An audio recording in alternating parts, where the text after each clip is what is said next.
पश्चिम बंगाल दौरे के दूसरे और आखिरी दिन आज भी केंद्रीय गृह मंत्री अमित शाह ने ममता सरकार पर ताबड़तोड़ हमले किए। अमित शाह ने आज बीरभूम को बोलपुर में एक बड़ा रोड शो भी किया, जिसमें भारी भीड़ जुटी। इस रोड शो के बाद प्रेस कॉन्फ्रेंस में अमित शाह ने ममता सरकार पर भ्रष्टाचार के कई गंभीर आरोप लगाए। भ्रष्टाचार भी चरम सीमा पर है। साइक्लोन के राहत का जो पैसा देना होता है, भारत सरकार जो भेजती है, उसमें भी सत्ताधारी दल ने अपने कार्यकर्ताओं का उपयोग कर कर बेफाम भ्रष्टाचार किया। मोदी जी ने गरीबों के लिए खाना भेजा, कोरोना के काल में 9 महीने तक उसके पूरे की पूरी बोरियां गायब हो गई, गरीब भूखा रहा। इसकी जिम्मेदारी किसकी है? क्या सत्ता में है उनकी नहीं है? हाईकोर्ट ने दखल करनी पड़ती है, सीएजी के स्पेशल ऑडिट के लिए ऑर्डर करने पड़ते हैं। और क्या डर है सीएजी के ऑडिट से? क्यों इसके खिलाफ सुप्रीम कोर्ट में जाना पड़ता है? अगर कोई चोरी नहीं हुई है तो कहना चाहिए हम सीएजी के ऑडिट के ऑर्डर का स्वागत करते हैं। क्यों भागा जा रहा है सीएजी के ऑर्डर से? इसलिए भागा जा रहा है कि भ्रष्टाचार हुआ है। जहां तक कृषि का सवाल है, मोदी जी ने देश के लगभग 10 करोड़ किसानों को 95,000 करोड़ रुपया की सहायता विगत 1.5 साल के अंदर दी है। 10 करोड़ किसानों को 95,000 करोड़ की सहायता बंगाल के एक भी किसान को नहीं मिली, क्योंकि वो सूची ही ममता दीदी नहीं भेजती है।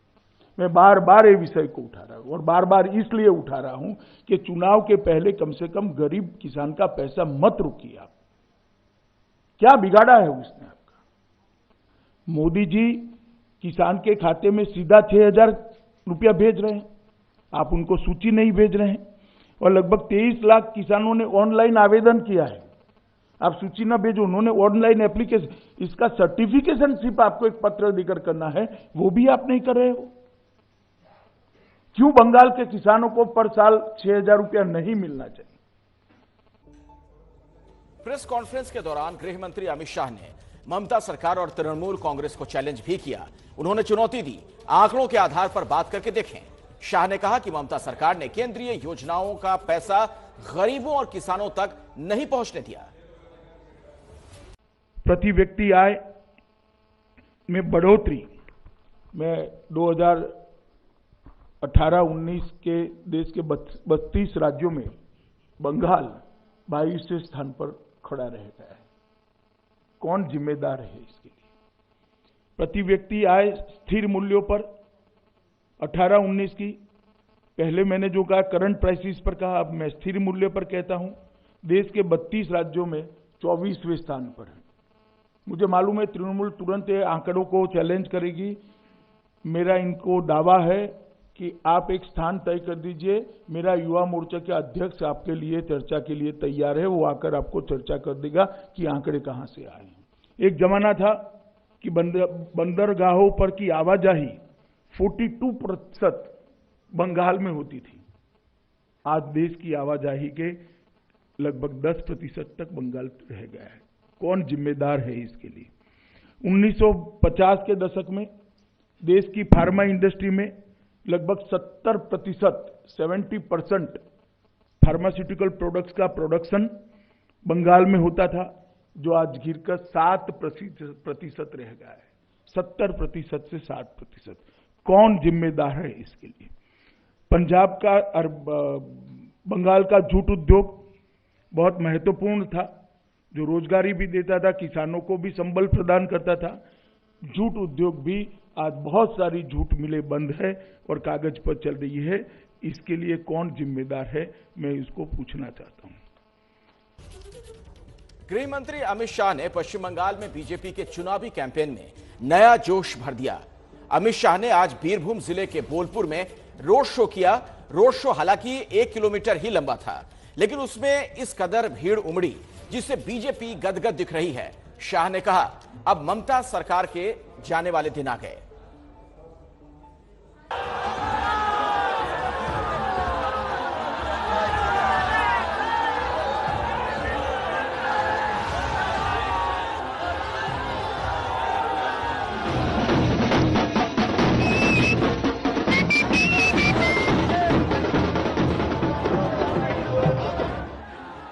जहां नजर दौड़ाइए वहां भीड़ ही भीड़।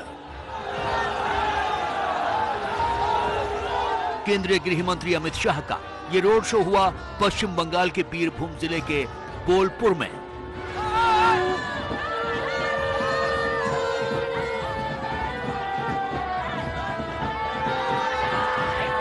खास तरह से सजाए गए वाहन में सवार अमित शाह रोड शो पर निकले तो फजा ही बदल गई।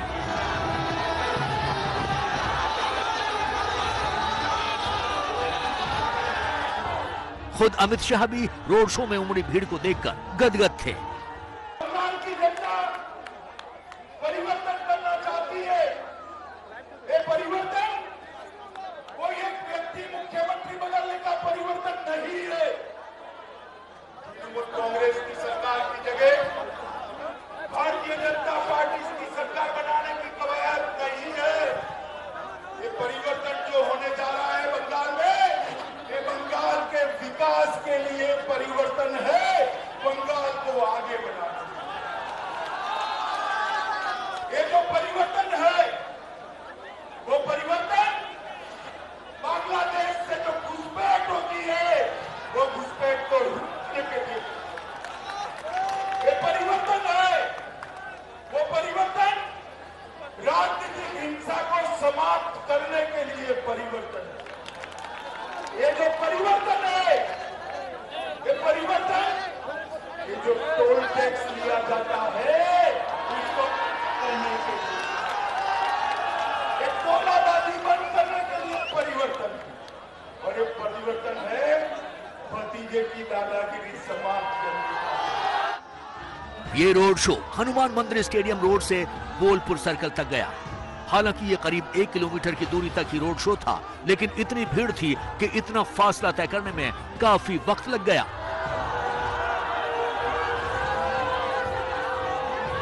अमित शाह ने ममता सरकार को उखाड़ फेंकने का आह्वान किया। मुझे बताइए बोलपुर वालों, कमल के निशान पर बटन दबाओगे ना? ममता सरकार उखाड़ फेंकोगे ना? तृणमूल कांग्रेस को उखाड़ फेंकोगे ना? मोदी जी के हाथ मजबूत करोगे ना? तो मेरे साथ दोनों हाथ उठाइए, विजय के विश्वास की मुट्ठी पीछे और प्रचंड आवाज से बोलिए, भारत माता की, भारत माता की, भारत माता की। बोलपुर में अमित शाह के इस रोड शो ने बीजेपी के कैंपेन में एक नया जोश भर दिया। रोड शो के ही दौरान अमित शाह ने एबीपी न्यूज से भी बात की।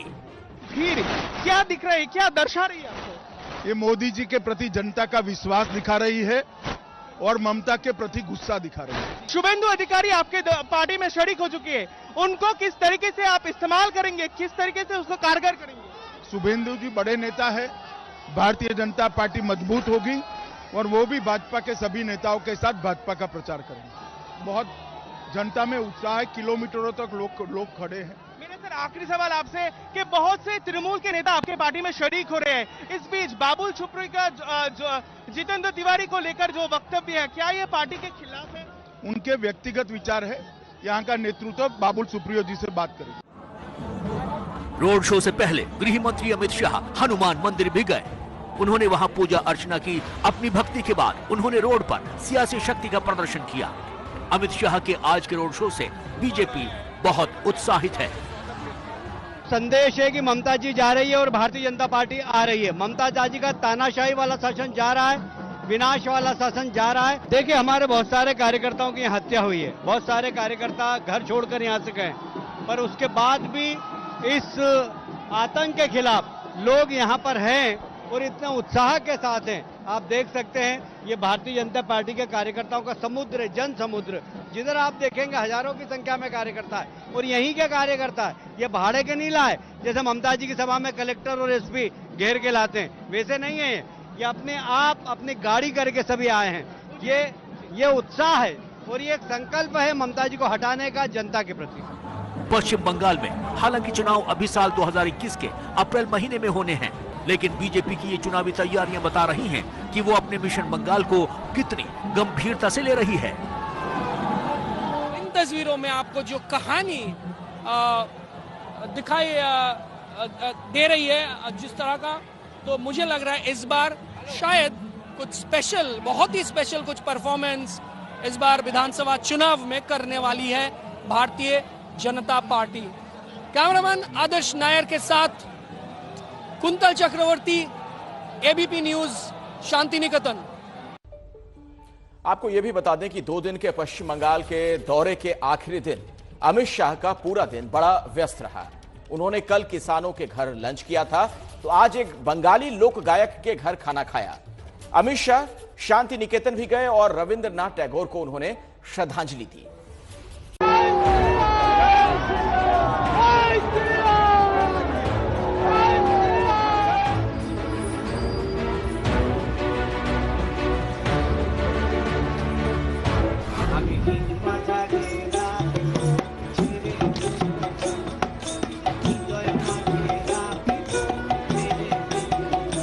ये पश्चिम बंगाल के बीरभूम जिले के बोलपुर की तस्वीरें हैं।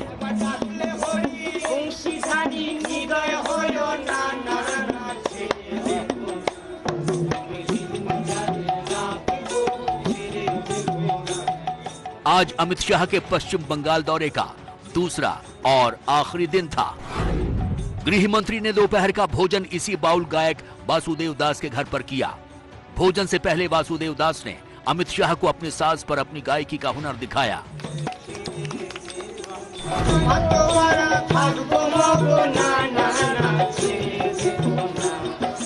पश्चिम बंगाल में अगले साल विधानसभा चुनाव होने वाले हैं। इसको देखते हुए अमित शाह बीजेपी के मिशन बंगाल के तहत 2 दिन के दौरे पर आए।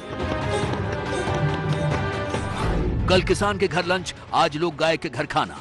शनिवार को पश्चिम बंगाल के मिदनापुर में अमित शाह ने बेलीजुरी गांव में एक किसान सनातन सिंह के घर लंच किया था। आज दौरे के दूसरे दिन उनका दोपहर का भोजन एक बंगाली लोक गायक वासुदेव दास के घर पर हुआ।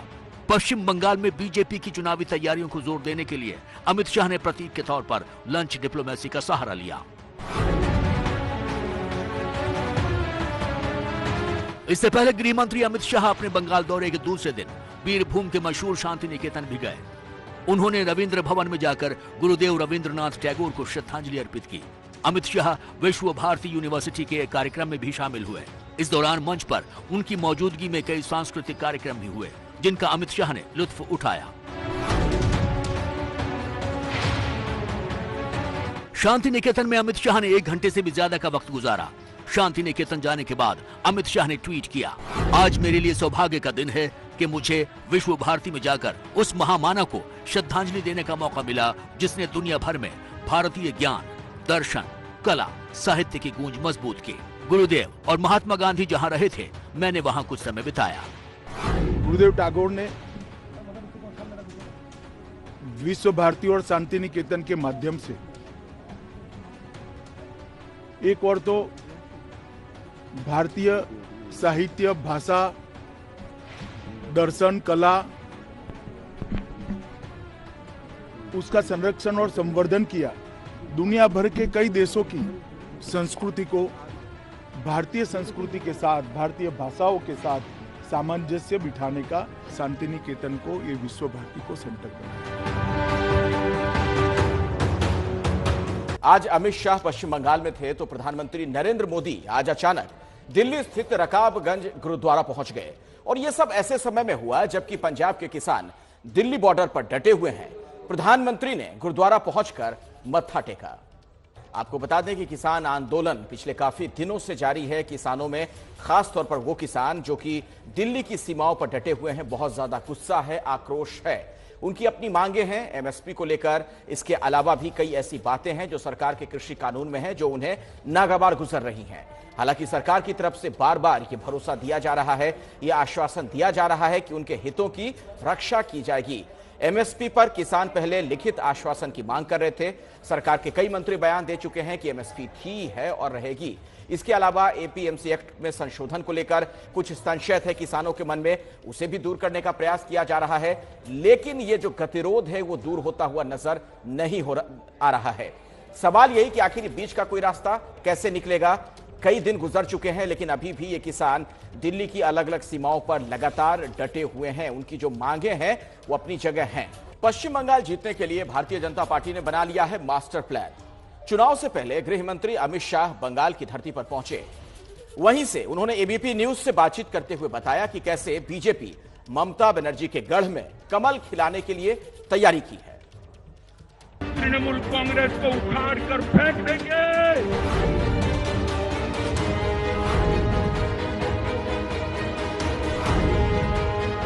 जितनी हिंसा करोगी भारतीय जनता पार्टी का कार्यकर्ता इतनी जोर से आपका सामना करेगा।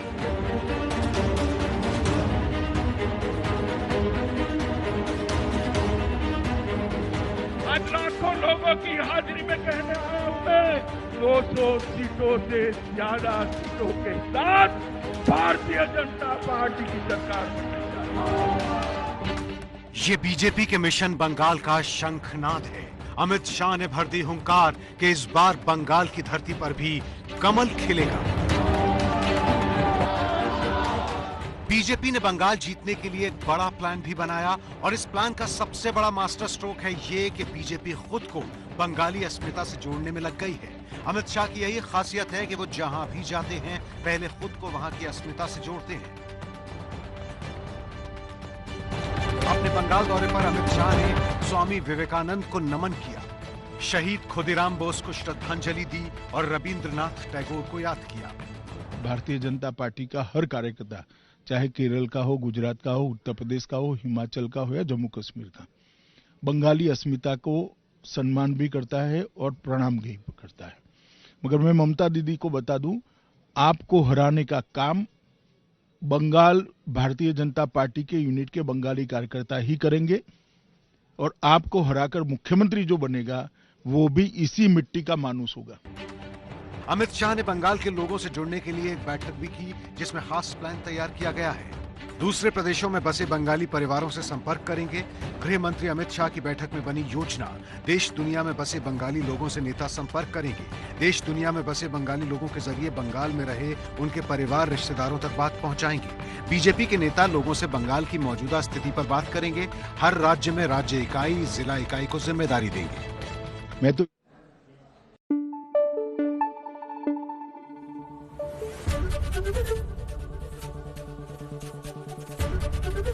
एबीपी न्यूज आपको रखे आगे।